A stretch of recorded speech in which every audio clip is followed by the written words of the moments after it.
자, 오늘 하는 건 다음 주 거를 하는 겁니다. 다음 주 거. 오늘 이제 레위기 5대 제사 중에 앞에 3개를 오늘 다룰 거고, 다음 시간에 뒤에 2개를 다루는 거죠. 그래서 오늘 할 거는 십자가의 상징에 대한 의미, 그거부터 이제 도입을 했었고, 지금 우리가 이제 보는 그러니까 저번 시간에도 제가 말씀드렸지만 레위기나 구약적인 게 왜 우리가 이 세부상을 왜 이런 거를 우리가 알 필요가 있냐 이런 얘기를 했을 때 예수님의 십자가 사건, 예수 그리스도의 그 대속의 죽음과 부활 안에 모든 게 다 함축되어 있고 완성되어 있다 그렇게 얘기를 했는데 그 안에 디테일을 더하기 위해서 지금 우리가 이걸 한다 그랬죠. 어저께 또 전도사님들 모임 안에서 또 이것도 얘기를 했는데 요새만 하면 약간 이런 거예요. 어서오세요. 그 사진을 찍을 때 고화질 사진을 찍는 이유가 있죠. 저화질 사진을 찍으면 픽셀이 예를 들어서 뭐 300 곱하기 300이야 픽셀이. 그러면은 대충 이렇게 보면은 똑같아요. 조그맣게 이렇게 썸네일 이렇게 보는데 고화질이나 저화질이나 썸네일은 그냥 똑같아 보여요. 근데 그거를 확대를 해보자고. 확대를 하면 300 곱하기 300짜리 저화질 픽셀은 확대를 할수록 되게 빈약해지죠. 정보가 적게 들어있어서 도트가 막 찍혀있고 막 프레임 막 보이고 이래요.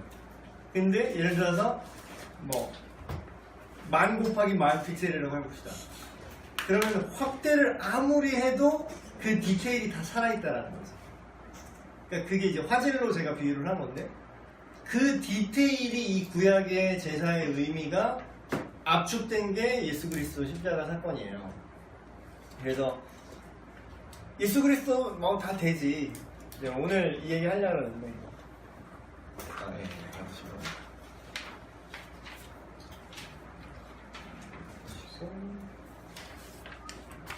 오늘 그 5대 제사 중에 두 개 얘기할 건 다음 주에 할 거를 오늘 얘기하는 거죠. 속죄제와 속건제가 남았어요.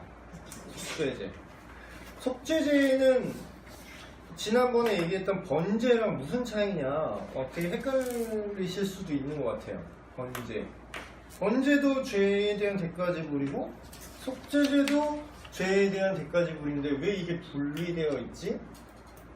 저도 이거 준비하면서 이제 되게 헷갈리는데 사실 번제는 성경에서 언급이 자주 되지 않아요. 그리고 대부분은 속죄제로 언급이 돼요. 속죄제로. 근데 이제 이 차이점과 공통점이 뭔가 제가 좀 열심히 또 파봤는데 말이 되게 어려운데 그냥 한마디로 이제 이 차이점과 공통점을 제가 말씀드리면 번제는 뭐냐면 번제와 속죄제, 그러니까 앞에 3개와 지금 얘기한 2개의 가장 큰 차이점은 뭐냐면 앞에 3개는 자발적인 제사라는 거예요. 자발적. 내가 먼저 가서 기쁨으로 드리는 거예요. 근데 지금 우리가 다루는 속죄제와 속건제는 뭐냐? 강제 의무를 수행해야 되는 거예요. 강제성이 있어요. 이건 속죄제와 속건제는. 그래서 그 차이가 뭘로 드러나냐면 앞에 3개의 그 제사 있죠. 오늘 설교 시간이니까 번제, 소제, 화목제는 그런 표현이 나와요. 이는 여호와께 향기로운 제물이다 이런 표현이 나와요. 근데 오늘 지금 다루는 속죄제와 속건제는 향기로운 제물이라는 표현이 안 나와요. 그 얘기는 뭐냐? 이거를 또 알아먹기 쉽게 이제 뉘앙스로 말씀을 드리면 앞에 3개는 이거야.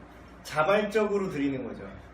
근데 번제랑 속죄제는 비슷한데 예를 들면 차이점은 이거야. 아버지와 아들의 관계로 이걸 설명을 하면 자녀와 이제 아버지의 관계를 설명하면 번제는 뭐냐면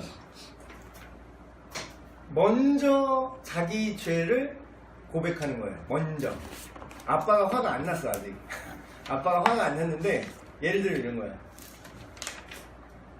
먼저 자녀가 아빠한테 가갖고 아버지 제가 이런 걸 했는데 이거 혹시 이거 제가 아버지한테 잘못한 건가요? 약간 이런 느낌?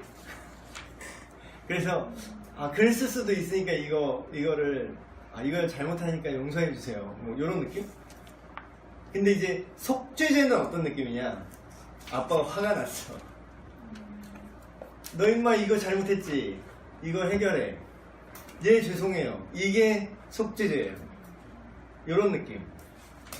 그래서 이게 향기로운 재물이냐 향기로운 재물을 받아들이지 않느냐 차이가 이런 거고, 그리고 번제는 성경에 나타난 번제를 어디서 보면은 잘 알 수 있냐면 욥기에 보면은 욥기 초반부에 그런 내용이 나와요. 욥이 경건한 사람이라는 걸 표현하기 위해서 그 자녀가 있었는데 그 자녀가 혹시 하나님께 죄를 지었을까 염려하여 제물을 드렸다, 이런 표현이 나와요. 그게 번제예요. 그게 번제 개념.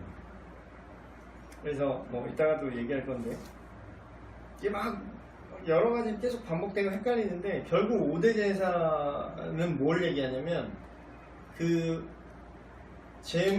의미를 말하는 거예요. 5대 제사는 의미를 말하는 거고, 헷갈리는 게 이제 제사의 방식이냐 의미냐에 따라서 이제 겹칠 수 있어요. 예를 들면 제사의 방식은 세 개가 나와요. 화제, 불로 태워서 드리는 방식, 요제, 흔들어서, 혹은 다른 번에는 거제라고 표현돼도 있는데, 거제나 요제나 똑같은 얘기예요. 헷갈리니까 그냥 요제라고 할게요. 요제는 흔들어서 하나님 앞에 제물을 흔들어서 드리는 거예요. 근데 요제는 보통 피를 쏟지 않는 제사를 했겠죠. 그러니까 소제 같은 거를 요제로 드렸어요. 흔들어서. 그러니까 이게 헷갈리면 안 돼. 소제, 화제, 화목제, 뭐 속건제, 요제, 전제 막 이게 있는 게 아니라, 화제, 요제, 전제는 제물을 드리는 방식이고, 지금 5대 제사, 뭐 번제, 소제, 화목제, 속제제, 속건제는 제사의 의미예요. 요거 두 개를 먼저 구분하시고, 전제는 액체 종류를 제단에 부어서 드리는 겁니다. 보세요. 바울이 그런 표현을 하죠. 내 삶이 전제와 같이 부어졌다, 뭐 그런 얘기 하죠.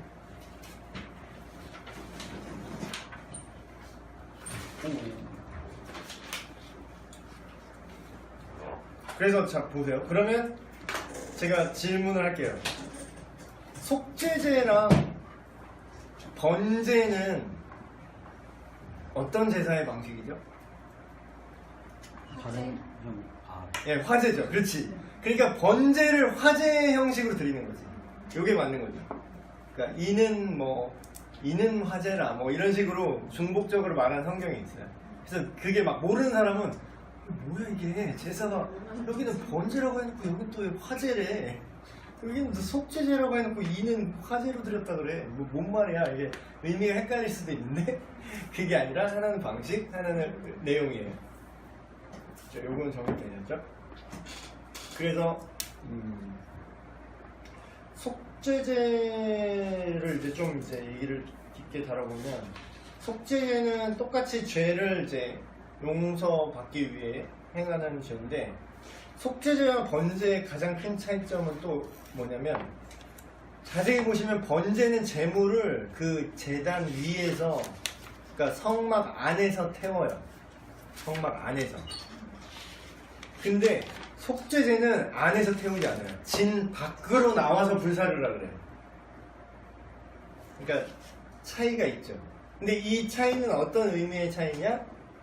앞에 말한 것처럼 제단 안에서 이게 받아들여진다는 거는 뭐 속죄의 의미는 똑같은데, 하나님 앞에 향기로운 제물로, 왜냐면 자발적으로 내가 나온 거니까, 자발적으로 나와서.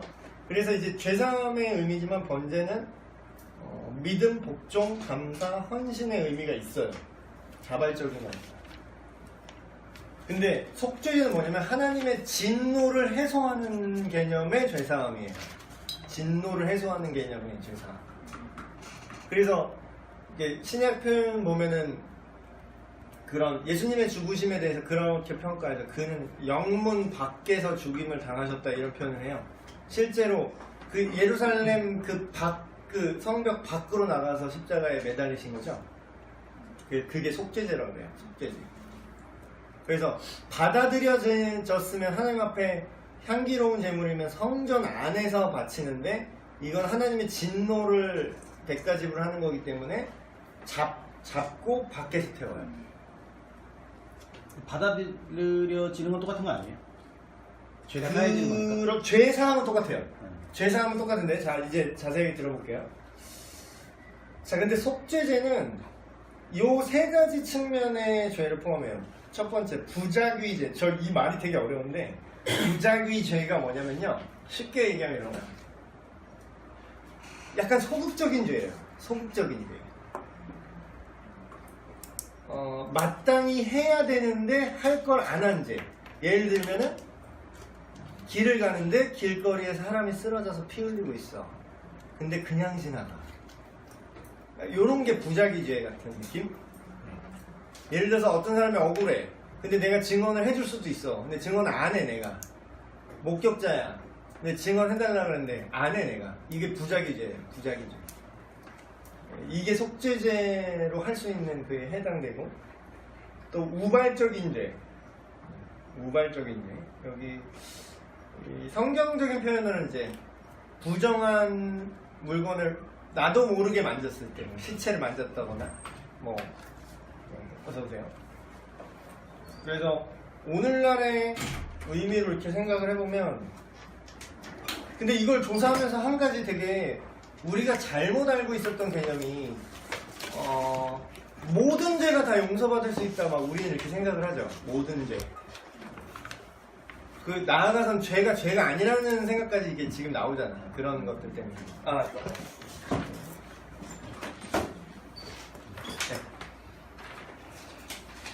이것도 좀 봐주시나요? 그런데 그래서 이제 구약의 이런 죄에 대한 컨셉을 지금 기록하고 있는 걸 우리가 지금 신약 이후의 사람이지만 이해를 해야 되는 거예요.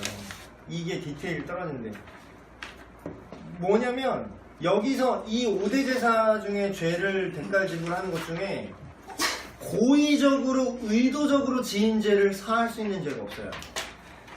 이게 무슨 말인지 느낌이 와요?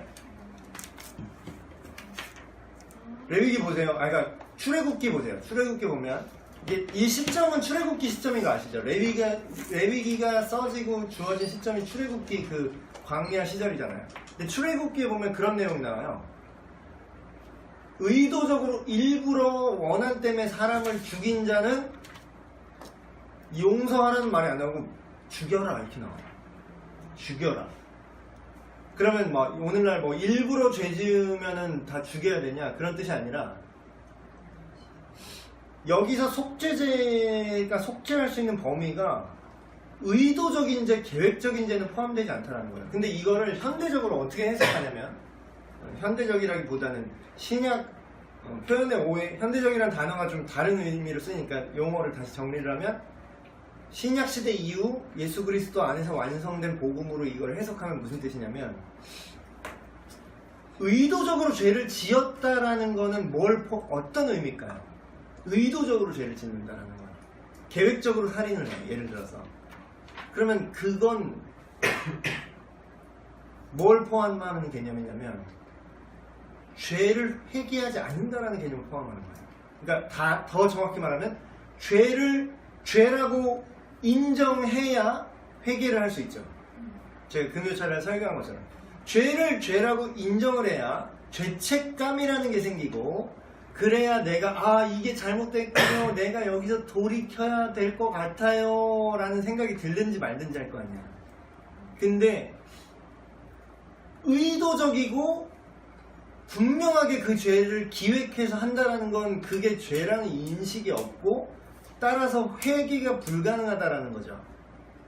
그렇기 때문에 구약의 제사를 저도 이거 조사하면서 되게 충격을 받은 게 일부러 짓는 죄는 용서받지 못해요.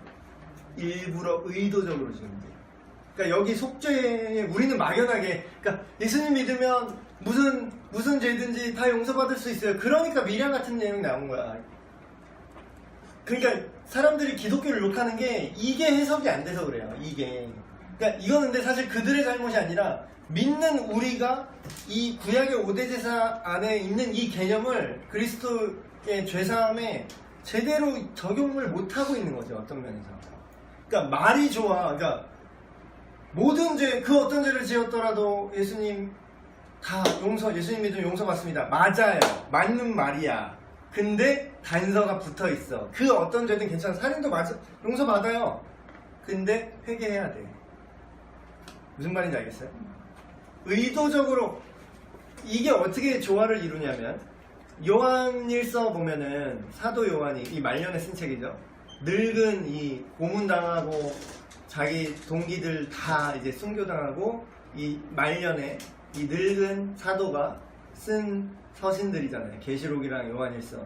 근데 요한일서에 보면 그런 내용이 나와요. 하나님을 사랑하는 자, 그러니까 하나님을 믿는 자는 쉽게 얘기하면 예수 그리스도를 믿는 자는 죄를 알지도 못하는 이라 이런 표현을 써요. 그럼 이건 우리에게 되게 충격을 주잖아요. 현대 그리스도인에게. 우리는 죄를 가끔 짓기도 하는데. 근데 이 표현의 원어적 의미를 설명을 하면 지금 제가 도덕적 완결주의 도덕 율법 신율법주의를 얘기하는 게 아니에요. 우리가 죄를 1g이라도 지으면 구원 못 받습니다. 하나님의 자녀가 아니에요. 예수를 믿어도 우리가 죄를 지으면 지옥 갑니다. 이런 뜻이 아니에요. 그게 아니라 그 원문의 표현은 뭐냐면 의도적이고 반복적인 죄를 계속 짓는 자는 예수를 믿는 자가 아니라는 거야. 그 의미가 여기 5대 제사에 들어있는 거예요. 일부러 죄 짓는 자, 그러니까 다시 말해서 죄를 죄로 인식을 못하거나 안 하는 자, 그런 자는 속죄 제사에 들어올 수도 없다는 거야. 그러니까 예수님이 뭐라 그러죠? 너희가 죄가 없다고 하니 네 죄가 그대로 있을 것이고 너희가 죄인이라고 인정을 하니 네 죄가 사해질 것이다. 이렇게 얘기해요. 그러니까 그 개념이 5대 제사에 이미 있는 거야. 이거 소름 돋아요 진짜. 그 개념이 있어. 근데 막 개뿔 아무것도 모르고 막 뭐든 죄든지 다 용서받을 수 있어요. 그래요. 근데 나는 이 죄인 이건 죄가 아닌 것 같아요. 그러면은 요즘 예를 들어 동성애 같은 거 유행하잖아요. 네. 그 사람들은 그걸 죄로 여기지 않고 네. 살아가죠. 네, 그게 어떤 오류, 장애, 신께서 실수하셨다, 이런 식으로 생각하겠죠. 그럼 그런 죄도 용서받을 수 없는 거예요? 그러니까 잘 들으세요. 그러니까 제가 뭐라 그랬냐면 회개만이 살 길이야. 회개. 그러니까 회개를 안 하는 자는 여기에 이걸 못 하잖아요. 이 범위에 아예 안 들어가. 자, 이걸 마지막에 얘기하는 충동적인 죄. 그러니까 아까 속죄죄로 할 수 있는 세 개의 이제 바운더리가 부작위 죄, 우발적인 죄, 충동적인 죄. 충동적인 죄는 뭐냐면 내가 예를 들어 맹세를 했어. 내가 이러면 하나님 앞에 이런다. 근데 알고 보니까 내가 판단이 잘못한 거야. 알고 보니까. 그럼 결국 이게 뭐예요? 내가 사도 바울과 같은 케이스가 이런 거죠. 내가 이게 맞는 줄 알고 겁나게 그걸 위해서 막 예수님을 잡아 죽이고 핍박하고 공에 넘기고 막 스데반 돌로 치는데 알았어 잘 죽었다. 내가 옷 맡아줄게. 얘 죽여라. 이랬던 사도 바울이 그러니까 그렇게 생각하는 자는 예수를 믿을 수 없다. 회개할 수 없다는 뜻이 아니에요. 근데 알게 됐잖아. 이게 아니구나. 그럼 뭐야? 내가 죄인인 줄 알게 됐잖아요. 그럼 회개를 할 기회가 생기는 거지. 그럴 때는 예수 그리스도 안에서 완성된 이 속죄제의 의미가 들어갈 수 있지. 근데 이제 고의적, 반복적으로 같은 죄를 계속 범하는 자의 그 마인드, 정신 상태는 뭐냐? 죄를 죄로 알지 못한다라는 거예요. 근데 이제 여기서 또 여러분들 헷갈릴까봐 제가 첨언을 하면 죄가 죄인 줄 아는데 자꾸 넘어지는 죄와는 차이가 있어요. 그러니까 아까 제가 언급했던 요한 1서 사도 요한이 얘기했던 하나님 믿고 하나님의 생명 안에 있는 자는 죄를 알지도 못한다라는 그거의 올바른 주석은 반복적 의도적으로 계속해서 짓는 죄라고 원어적 표현으로 제가 해석을 하는데 제가 해석하는 게 많은 학자들이 이렇게 해석을 해요. 그렇다는 건 결국 뭐냐? 죄를 죄로 인정을 하되 때때로 유혹 때문에 넘어지는 것과 반복적으로 넘어지는 것과 구별된다는 거죠. 그건. 근데 이제 그것도 면죄부가 되어서는 안 돼요. 이런 해석도. 왜냐하면 결국은 반복적으로 짓는 죄가 있는 것 같아도 결국은 그게 내가 죄인 줄 알고 성령께서 계속 내 안에 부담을 주시지. 너 이러면 안 돼. 그러니까 죄책감이 계속 생기잖아. 죄책감. 그러니까 사실 속죄제는 마음의 죄책감에 대한 해결이기도 해요. 근데 죄책감이 있다는 건 죄가 죄인 줄 안다는 거잖아. 그래서 그거를 반복적으로 했어요. 속죄제가 얼마나 많이 반복되는지 구약에 보면 엄청나게 나오죠. 그래서 그 얘기는 반복적으로 지으면은 죄 용서 못 받아 이런 뜻이 아니에요. 그러니까 어떤 느낌이 좀 이해해. 그냥 이게 오해하자면 한쪽으로 기울고 이쪽으로 기울고 계속 헷갈려 하는데 그 정확한 가운데 스탠스를 알아야 돼요.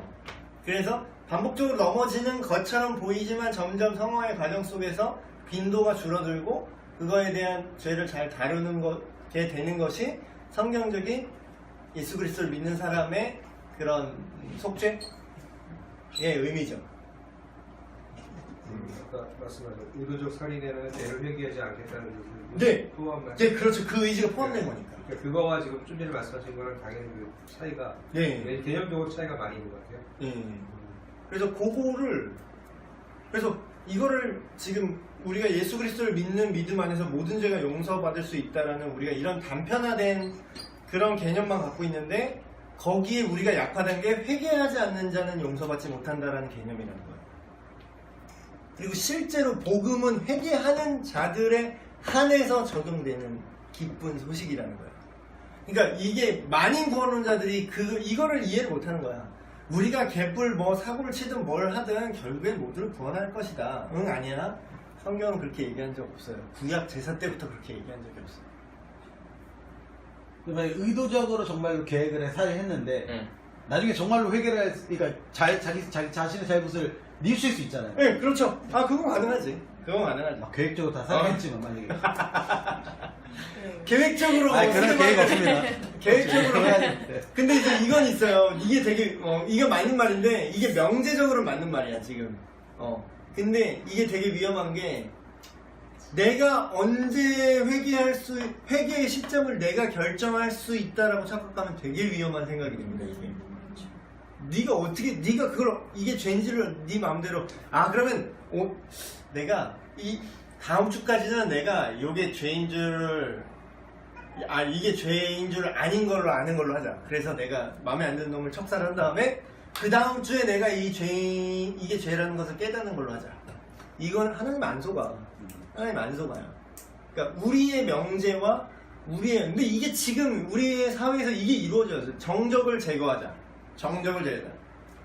좌는 우를 조지고 우는 좌를 조져야 돼. 예를 들어서 정적을 제거하자. 그래서 제가 어느 편에 서지 말라는 거예요. 어느 편인지, 네가 어느 편인지는 전혀 중요하지 않아. 네가 하나님 편에 서 있는지가 중요한 거지. 하나님의 가치관으로 볼 때 어느 편에 어떤 정책이 맞을 수도 있고 틀릴 수도 있어요. 근데 어느 한 편에 서서 나머지는 조져야 돼 이런 생각이 되게 위험한 생각이라는 거지.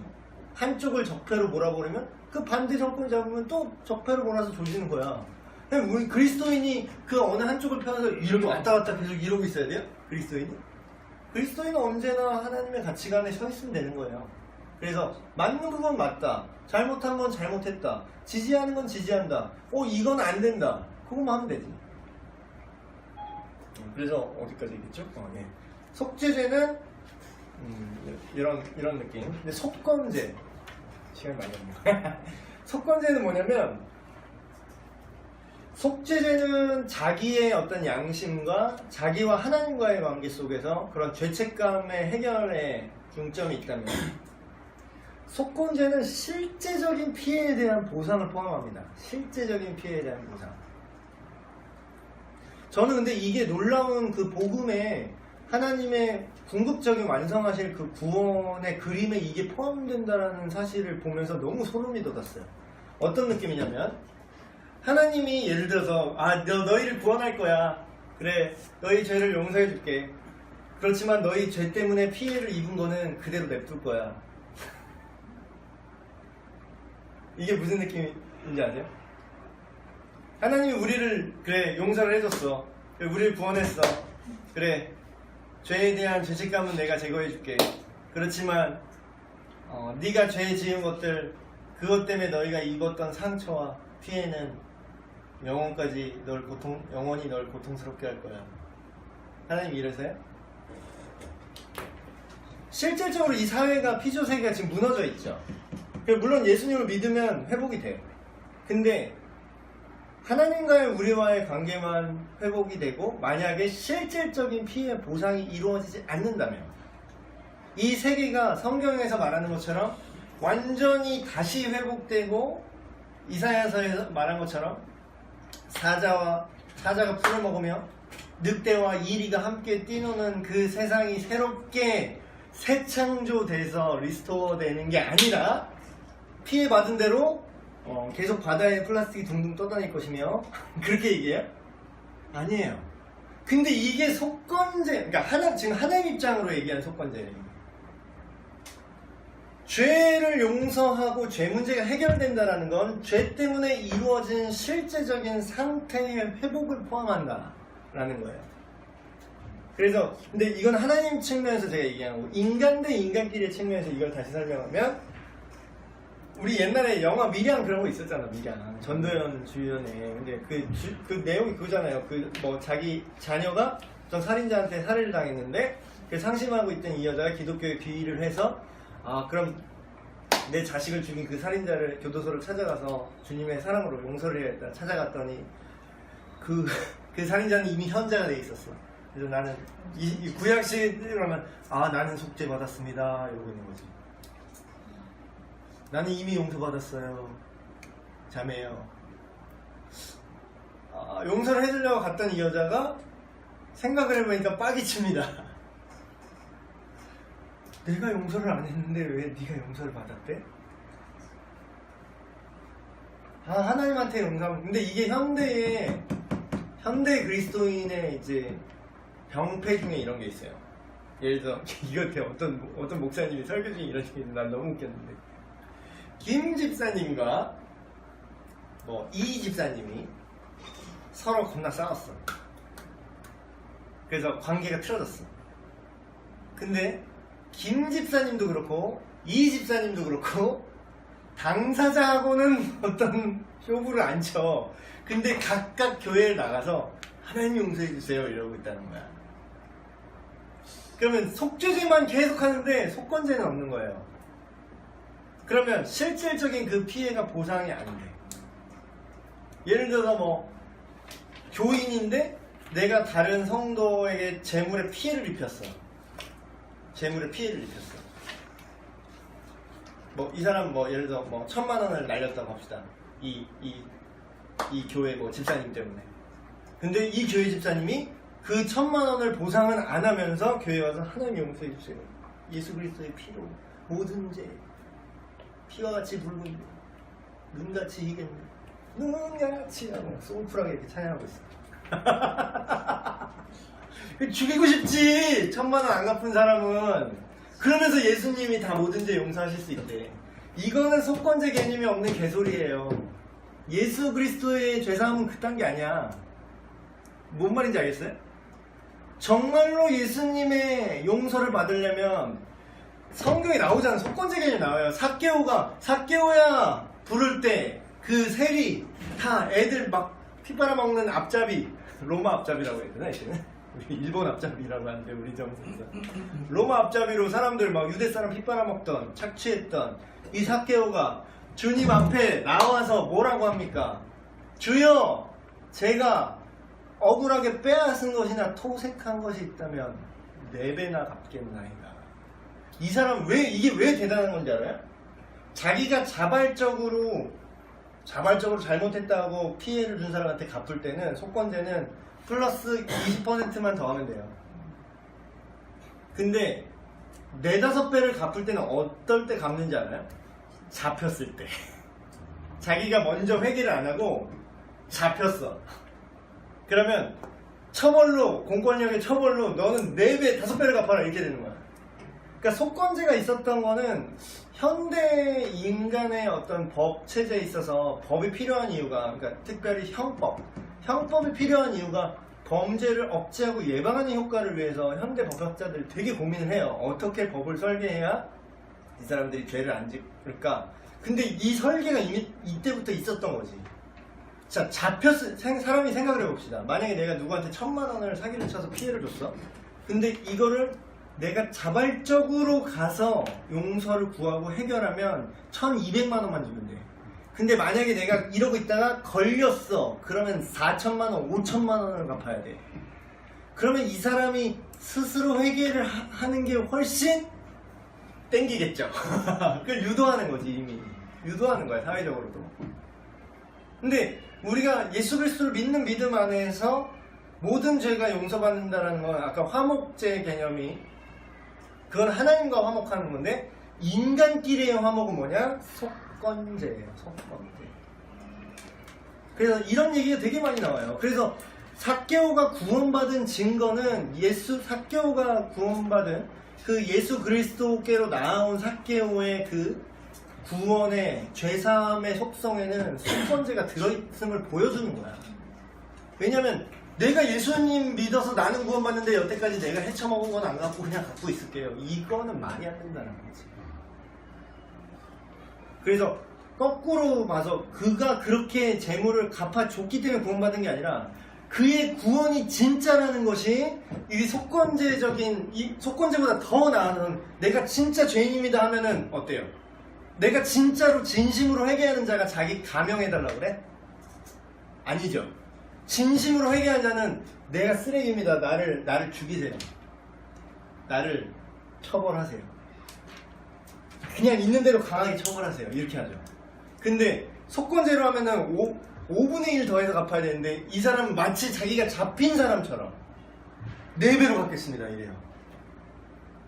그 회개가 참 회개였음이 그 발언과 그의 행동을 통해 드러났고 그것이 진실한 회개의 특징이라는 걸 복음서에서 보여주는 거예요. 예수 믿는 거는 이런 거다. 예수 믿고 회개하는 건 이런 거다라는 걸 보여주는 거야. 근데 지금 현대에 예수 믿고 회개하는 게 너무 값싼 회개가 됐다는 거지. 그러니까 구약 본문에 나온 이런 구약의 5대 제사가 이런 의미를 갖는 거야. 이 디테일을 살려준다니까. 예수 그리스도 그러면 모든 문제 해결자 이런 데 되게 많았어요. 근데 난 그게 되게 답답했어. 그냥 앵무새처럼 계속 그것만 말하는 거야. 예수 그리스도 모든 문제 해결자. 예수 그리스도 모든 문제. 예수 그리스도 모든 죄를 사해줌. 근데 그 참을 수 없는 가벼움에 깊이가 전혀 없어. 그래서 예수님 믿는 게 뭔데 도대체? 예수 그리스도가 모든 문제를 해결한다는 게 도대체 무슨 뜻이야? 예수 그리스도가 모든 죄를 사하신다는 게 도대체 어떤 뜻이야? 그게 극단적으로 잘못된 애들이 구원파애들이죠. 그러니까 얘는 이런 깊은 이해가 없어. 구원에 대한. 그냥 자기 죄에 대한 책임, 죄를 어떤 한 존재를 보고 이 존재를 예수께서 없애셨으니까 내가 죄를 지어도 난 회개할 필요가 없어. 욕 나올 뻔했네. 그러니까 이제 구약의 5대 제사의 그 율법의 형식은 패했으나 율법의 1.1획도 예수님이 직접 하신 바라는 1.1획도 패하지 않고 완성될 것이다. 그 의미가 그게 5대 제사의 의미가 예수 그리스도의 십자가에서 완성된 거죠. 그러니까 우리가 믿는 예수 그리스도는 이런 죄사함의 예수 그리스도를 믿는 거지. 내 생각대로 죄가 용서될 거라고 믿으면 아까 기독교인이라고 타이틀은 갖고 있는데 그런 기형적인 믿음이 일어나는 거예요. 지들끼리 피해 입히고 싸우고 근데 난 용서 받았대. 나는 뭐 사회법에 그러니까 돈 떼먹고 난 깜빡 갔다 왔으니까 괜찮아. 그건 네가 그냥 처벌받은 거고 그 사람한테 보상이 전혀 안 됐잖아. 그건 속건제 개념이 없는 거지. 그래서 이런 부분들 진짜 제가 너무 거침없이 말하는데 혹시 이런 거 당사자들 여기 있는 거 아니에요? 죄송합니다. 우리 왜 속건제를 쓰는 거 아니야? 그래요? 근데 또 그거를 또 개인한테 가서 또 막 이렇게 얘기를 하시면 안 되고 그냥 이제 예수 그리스도를 믿는다는 게 이런 거다라는 걸 우리 안에 좀 보편적으로 우리 공동체 안에 우리 교회 안에 보편적으로 이 인식을 회복하면 잠잠히 누가 이렇게 너 왜 그래 이렇게 하는 것보다는 진짜 스스로 이걸 깨닫고 스스로 그러니까 누구도 타인을 강제로 회개시킬 수는 없어요. 그래서 우리가 이거를 이렇게 나누고 이 말씀에 우리를 찌르도록 해야 되는 거죠. 말씀에 찔려야지. 그래서 네, 이제 마무리할게요. 네, 질문 두 개는 이걸 갖고 쓰세요. 소극적인 죄, 그러니까 아까 부작위적인 죄 이런 걸 이제 논의할 것들이. 그러니까 결국 지금 사회를 분열시키는 남녀 분열시키고 뭐 좌우 분열시키고 뭐 지역 분열시키고. 근데 그게 다 사탄의 전략이에요 사실. 교회도 분열시키고. 근데 그런 것들 중에서 막 그것 때문에 부작용으로 막 이러는 거 막 여자가 길거리에서 뭐 안 좋은 일 당하고 있어도 그 어차피 피해본다 지나가라 그냥 그거 부작위죄를 그러니까 그런 남녀 갈등을 통해서 이런 부작위죄를 하도록 지금 조장하고 있잖아. 물론 그렇게 막 잘못 뭐 페미니즘 주장을 잘못된 페미니즘이 아니라요. 페미니즘은 잘못된 거예요. 이런 발언하면 또 이제 용자인데 내가 잘못된 페미니즘이 아니라 건강한 페미니즘이 있다고 생각하는데 그런 건 처음부터 없어요. 페미니즘 처음에 역사를 보면 알아. 그거는 처음부터 여성 우월주의를 출발합니다. 미성경적이 뿐만 아니라 이 사회적으로 봐도 사회 통합이 아니라 사회 분열을 조장하는 거예요. 우리가 서로 다르지만 서로 사랑하고 존중하는 게 하나님의 창조성과 그 연합이에요. 남과 여가 달라요. 다른 건 인정해야 돼. 다른데 왜 그걸 극단적인 평등을 만들려고 하잖아. 그건 될 수도 없어요. 그렇게 어떻게 돼 그게. 근데 다르지만 서로 사랑하면 그게 조화를 이루면서 오히려 더 사회가 풍성해집니다. 근데 그거를 지금 자꾸 분열 조장을 파괴시키잖아요. 그러니까 나는 착한 페미니스트예요. 이건 말이 안 돼. 착한 페미니스트는 없어요. 그냥 남녀 양성평등주의자라면 맞아. 근데 페미니스트는 그 단어 자체가 워딩 자체가 틀린 거야. 전국의 페미니 여러분도 빗달같이 달려들겠지만. 그래서 이런 소극적인 죄, 그런 사람들 때문에 이런 부작위적인 죄, 소극적인 죄를 자꾸 하자고 사회가 유발되는 거잖아. 그 반발로. 작용 반작용. 계속 그러니까 양극단으로 왔다 갔다 하면 안 돼요. 우리는 그냥 가운데라기보다, 가운데도 아니야. 가운데도 이상한 개념이야. 그냥 하나님의 법을 맞춰요. 그러면 돼. 근데 막 이쪽으로 기울어져 있으니까 반대로 맞춰야 돼요. 이거는 기독교인은 이런 말 하면 안 돼. 뭐 이쪽으로 기울어진 운동자니까 이 반대 극단으로 밀어야 됩니다. 아니 그런 건 없어. 그냥 맞는 게 맞는 거야. 그래서 부작위죄에 대한 얘기로 좀 논의를 가시고 마지막으로 하나님께만 용서를 구하고 끝날 것이 아니라 피해 당사자에게 보상을 할 만한 잘못된 행동에는 어떤 게 있냐. 다른 예배 철학도 마찬가지예요. 너희가 예물을 드리러 제단에 나왔다가 네 형제와 다툰 것이 생각나거든. 그 예물을 그냥 냅두고 드리지 말고 냅두고 가서 그 형제와 화목한 다음에 속건한 다음에 다시 와서 예물을 드려라. 그러니까 구약에 대한 이 에센셜한 아이디어가 없으면 복음은 완성됐어 이렇게 얘기하지만 그 완성이 아니라 그냥 허접함이 됩니다. 그렇죠. 그래서 구약 본문이 되게 중요해요. 첫 번째로 말씀드리니까 사회적 책임. 그렇죠. 그러니까 지금 보면은 뭐 공기운전 하다가 갑자기 죽은 사람도 있고 뭐 어떻게 할 거라고. 그렇죠. 그 사람 잡혀들어가면 끝이야. 그럼 남은 사람은 어떻게 하는 거야? 그 역주행해가지고 막 허리 부러지고 이런 사람들 다 있잖아요. 그럼 어떻게 할 거냐고. 친 사람들은 들어간다 쳐, 죄값을 받는다 쳐. 남은 사람들. 그러니까 그런 게 되게 문제인 게 그냥 됐지. 그러고 나 깜빡 갔다 올게 이런 끝이에요. 싫어지. 지금이 그렇잖아요 지금 현실. 그러니까 속건의 개념이 없는 거지. 이장 같은 경우는 사실 그런 부분을 굉장히 신랄하게 비판한 거죠. 비판한 건데 그거 자체를 저는 이렇게 처음에는 되게 그 영화가 잘못된 영화라고 생각했는데 사실은 그건 우리한테 굉장히 큰 과제였었는데 그걸 그런 식으로 보는 시각이 그러니까 비판을 받아들일 건 받아들이고 이게 그냥 공격해서 우리 공동체를 부숴버리려는 비판인지 아니면 진짜로 우리가 잘못 생각한 부분이 있는지 이거를 좀 봐야 되는 거죠. 그러니까 이 부분은 아예 그러니까 좀 듣기만 했지 정말 모르고 있다라고 좀 생각이 들더라고요. 저 오늘 그러면서 그러니까 속건제에 대한 개념 자체를 기본적으로 이런 게 있다라고만 알고 있지 듣는 것과 알고 있는 건 좀 다른 거잖아요. 그래서 정말로 이런 부분 정말로 이렇게 갖고 그냥 하나님께 대부분의 요즘에 기독교 저도 대부분 마찬가지고 기독교인은 이렇게 생각하지. 네, 그냥 하나님께서 내 죄를 사함 받으면 되지라는 정말 그런 로맨티즘이라고 해야 될까요, 정말? 그러니까 감상적인 믿음이죠. 너네 씻고 회개하고 씻고 회개하고 이런 얘기가 나오는 게 그러니까 욕먹는 정확하게 거예요. 모르는 예, 거예요. 맞아요. 그러니까 사실상 구원파 교리를 사는 거야. 그거는 사실상 구원파 제식 교리예요. 회개하고는 절대 아니에요. 그 제식 하나님이 회개하고 안 하려고 당신을 노력해. 가르쳐서 마무리 여기지 말라는 말씀을 마무리 뭘까 했더니 업신여기다 이런 얘기예요. 그러니까 하나님 무섭게 여기는 거지. 그러니까 지금 아까 말씀하셨는데 그 우리가 그런 죄를 많이 짓어요. 자복죄를 짓는데 이거 죄 같아, 죄야 자책감 느낀단 말이에요. 근데 그게 계속 정도가 줄어들어야 되는데 줄지 않고 쭉 가면 이건 정말 하나님 업신여기고 하나님 뭐 갖고 장난하는 것도 아니고 그렇지 않아요. 믿음이 없는 거죠. 구원 없는 믿음이 없는 거죠.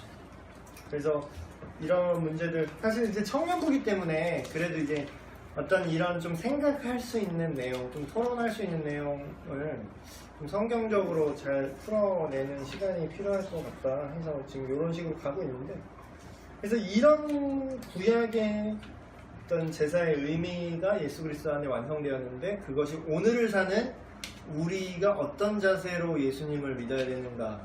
그럼 만약에 이 디테일이 우리 안에서 다시 살아나잖아요.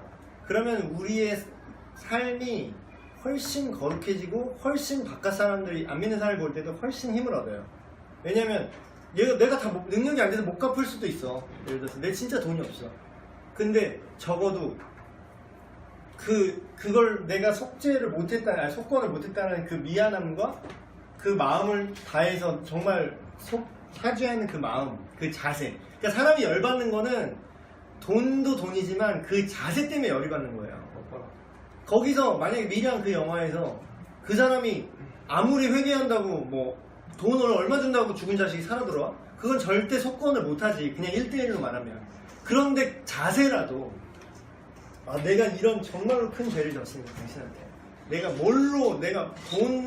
돈이나 뭐 내 인생 뭘로도 갚을 수가 없는데 너무 죄송합니다. 너무 죄송합니다. 내가 남은 인생을 내가 이 평생을 죄짐을 짓고 사죄하는 마음으로 살겠습니다 했으면 그 전도연이 그렇게 빡쳤을까? 용서했겠지.